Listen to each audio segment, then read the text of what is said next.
Imagine this. It's 1768, Boston Harbor. A wealthy merchant named John Hancock is smuggling wine past British taxes. Customs officers board his ship, but instead of arresting him, they demand a bribe. When he refuses, they seize the ship anyway. What happens next? A massive riot, burned boats, beatings, and the seeds of the American Revolution. This isn't just about no taxation without representation.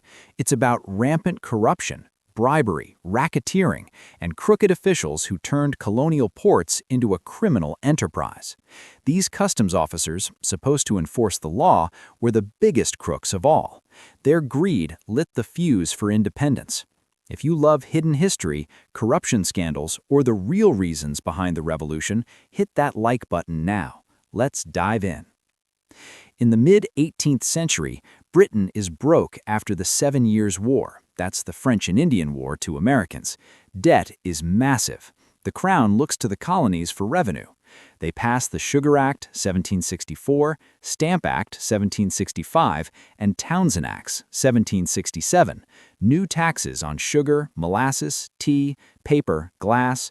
But enforcement? That's where corruption explodes.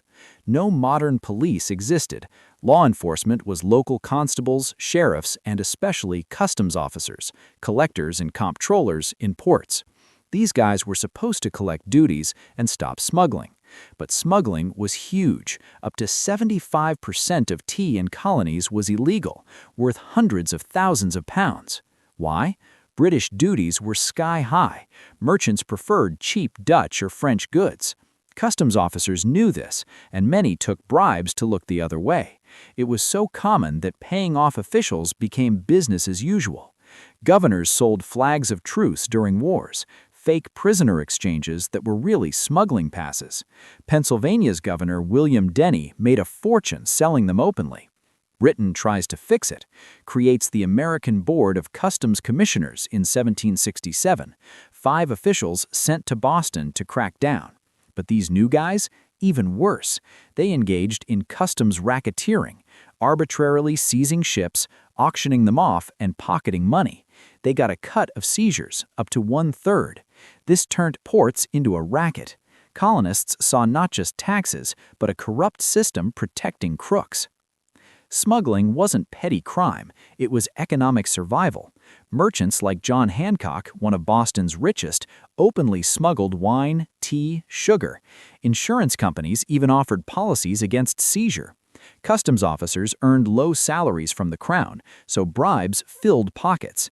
In some ports, only a quarter of collected revenue reached London. The rest vanished into officials' hands. During the French and Indian War, governors like Denny sold flags of truce for smuggling with French islands.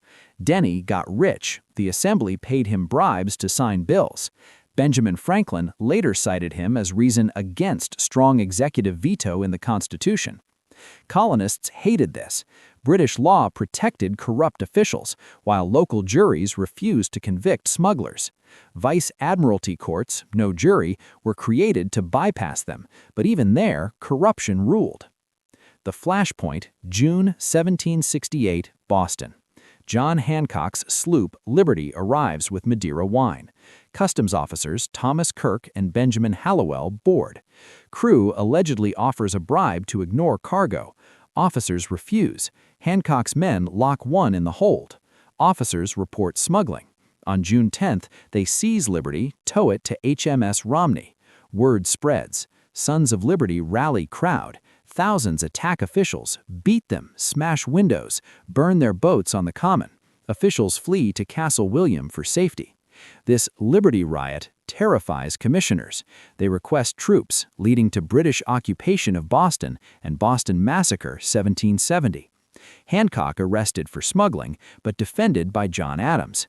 Case drags, charges dropped for lack of evidence, but Liberty condemned and sold. Why so explosive? Not just seizure, it symbolized corrupt system. Officials seized ships arbitrarily for profit, while real smugglers paid bribes and walked free. Liberty affair escalates tensions. Boycotts of British goods intensify. Sons of Liberty protect smugglers. Townshend Acts spark more resistance.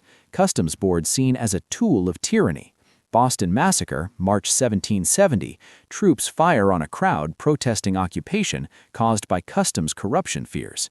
Colonists view it as conspiracy. Corrupt officials feed off taxes, use money to hire more collectors and troops to enslave them. Historians argue anti-corruption sentiment was huge driver of revolution, not just taxes, but rage at bribery, racketeering, and officials above the law. By 1773, Boston Tea Party, protest against East India Company monopoly, seen as corrupt, then intolerable acts, Lexington and Concord, full war. This story shows corruption isn't modern invention. In 1760s, it fueled revolution. Colonists fought not just taxes, but a system where law protected crooks. Today, echoes. Trust in institutions erodes when officials abuse power. Revolution began with ordinary people saying enough to bribery and racketeering. So, next time you hear no taxation without representation, remember the corrupt customs officers who made it personal. What do you think? Was corruption the real spark of revolution? Drop thoughts in the comments. Like if you learned something new, subscribe for more hidden history, hit bell. Thanks for watching. See you next time.